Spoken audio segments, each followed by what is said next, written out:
全世界上届强的护照，即上届新的排名已经公布啊。新加坡护照有195个地点免签，连续2年共摕冠军。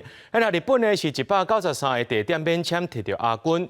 那讲到咱的台湾呢是141个所在免签，排伫咧33名，偏去年进步2名。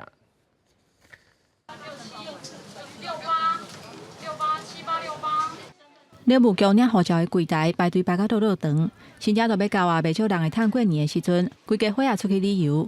护照要过期的民众嘛，赶紧来申请要换。日本有护照就可以过去了。有去德国当交换学生，然后那时候就有发现，同样是亚洲的同学比起来，我们要去邻近的国家都方便很多。根据行李护照指数公布2025年护照的排名。全世界227个国家甲地区当中，新加坡的护照以195个目的地免签，连续2年摕到第1名；日本是193个所在免签，摕到第2名。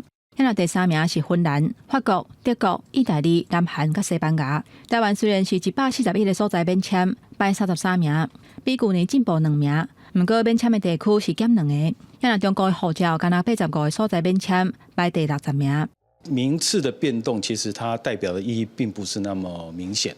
我们从2008年当时的一个免签国待遇只有54个，但我们现在总共有172个那个优惠签证待遇的国家，其中大概免签跟所谓的落地签大概有141个就我国的国际处境来讲，是一个蛮不错的一个成就了。